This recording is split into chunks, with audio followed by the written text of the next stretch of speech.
گوری کوی اپنے بیٹے کے لیے چیز برگر بنا رہی تھی۔ اس کا بیٹا بہت شوق سے چیز برگر کھاتا تھا۔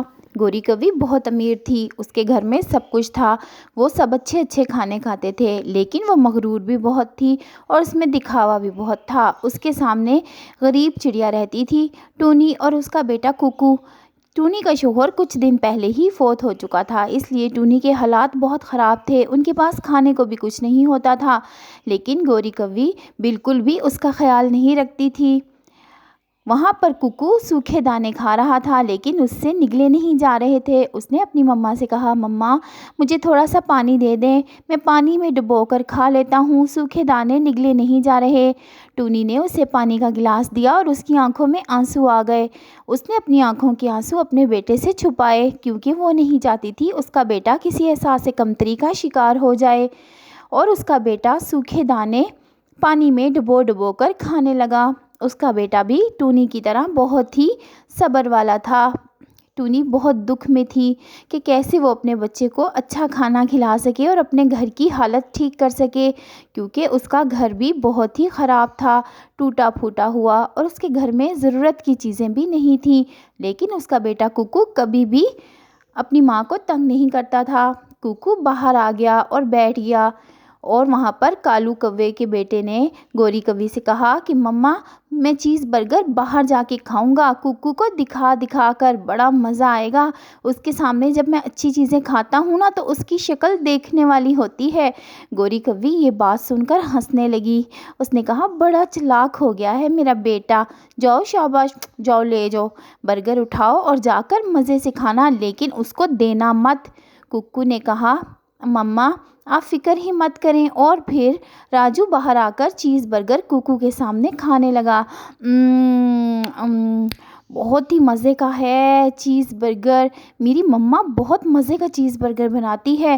اور کوکو چپ کر کے اسے دیکھ رہا تھا۔ اتنے میں ٹونی آئی اور اس نے کہا، تم میرے بیٹے کے سامنے یہاں بیٹھ کر کیا کر رہے ہو، جاؤ اپنے اندر جا کر کھاؤ۔ اس نے کہا، کیوں میں جہاں مرضی کھاؤں۔ اور پھر ٹونی نے کہا، تم بہت بدتمیز ہو، تم بڑوں کی بھی عزت نہیں کرتے۔ اتنے میں گوری بھی آ گئی۔ گوری نے کہا، کس کی جرأت ہے میرے بیٹے کو یہاں سے ہٹائے، جاؤ تم لوگ ہی کہیں چلے جاؤ، میرے بیٹے کو نظر لگاتے ہو اچھا کھاتا پیتا دیکھ کر۔ ٹونی نے کہا، ہم نظر نہیں لگاتے، تم ہمیں دکھاوا کرتے ہو، میرا بیٹا کوکو صبر سے دیکھ رہا ہے اور تمہارا بیٹا ندیدوں کی طرح کھا رہا ہے۔ اندر آ کر کوکو نے اپنی ماں سے کہا، مما آپ اس کو کھانے دیتی، مجھے اچھا لگتا ہے اس کو دیکھ کر کھاتے ہوئے۔ لیکن ٹونی نے کہا، بیٹا ہم ایسی باتیں نہیں کرتے جیسی راجو لوگ کرتے ہیں۔ پھر گوری نے رات کو کوے سے کہا، کالو جی یہ دیکھیں نا کتنا مزہ آتا ہے مجھے ٹونی چڑیا کو جلاتے ہوئے، اب تو راجو بھی میری طرح ہی کرنے لگا ہے۔ اور پھر وہ ہنسنے لگے۔ پھر گوری کوی کی دوست پنکی اس سے ملنے آئی اور کہا، ارے گوری یہ تمہارے گھر کے سامنے ٹوٹا پھوٹا ہوا گھر کس کا ہے؟ اس نے کہا، غریب چڑیا رہتی ہے، ٹونی چڑیا۔ اس نے کہا، نکالو یہاں سے، کیا تم نے اپنے بیٹے راجو کی شادی نہیں کرنی؟ کوئی آئے گا اور اس محلے میں ایسا ٹوٹا پھوٹا گھر دیکھے گا تو کیا سوچے گا؟ گوری نے کہا، کہہ تو تم سے ہی رہی ہو۔ اور پھر گوری نے کالو سے کہا، کالو جی اس ٹونی کی بچی کو یہاں سے نکالیں، یہ دیکھیں ٹوٹا پھوٹا گھر ہے، ہمارے بیٹے کی شادی بھی ہونی ہے، اور یہاں پر ایسا گھر دیکھ کر کون آئے گا میرے بیٹے سے شادی کرنے کے لیے، ہمارے گھر کی تو ساری خوبصورتی ہی ماند ہو جاتی ہے۔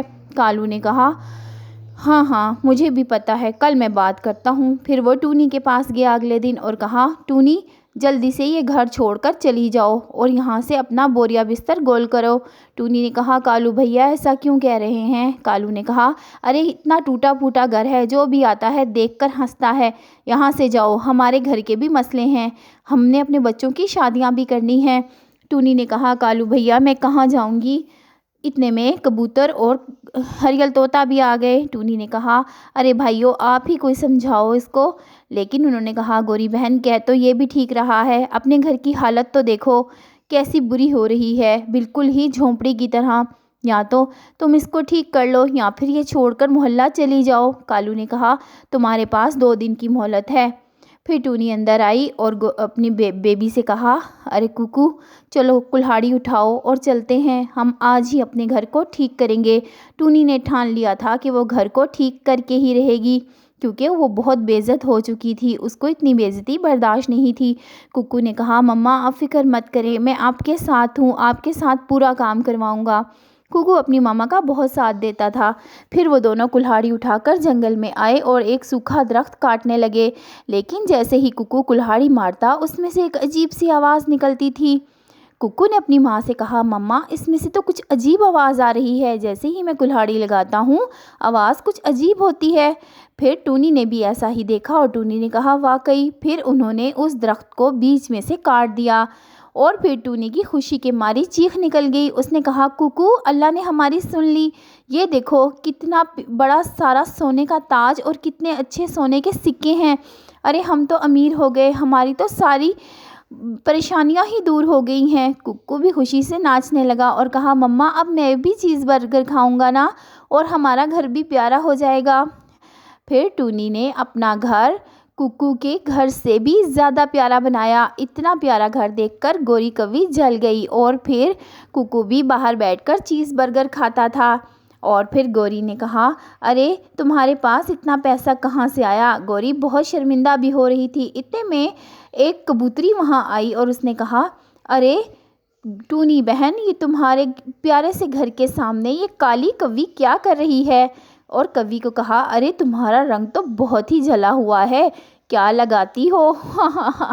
اور پھر یہ کہہ کر کبوتری وہاں سے اڑ گئی اور گوری بہت شرمندہ ہوئی۔ تو پیارے بچوں، یہ تھی ایک کہانی کہ اس میں سبق ملتا ہے کہ کسی کو فضول میں تنگ نہیں کرنا چاہیے، کسی کی غریبی کا مذاق نہیں اڑانا چاہیے، ورنہ ایسا ہی بدلہ ملتا ہے۔ تو اگر آپ کو یہ کہانی ذرا سے بھی اچھی لگی تو ابھی ہمارے چینل کو سبسکرائب کر لیں اور ہماری ویڈیو کو لائک کر دیں۔ لائک کرنے سے اور سبسکرائب کرنے سے سب آپ کے دوست بن جائیں گے، ٹونی بھی اور کوکو بھی، اور اس میں کارٹونز میں جتنی بھی پریاں آتی ہیں سب آپ کی دوست بن جائیں گی۔ تو جلدی سے سبسکرائب کریں چینل کو اور ہماری ویڈیو کو بھی لائک کریں، بھولنا نہیں ہے آپ نے۔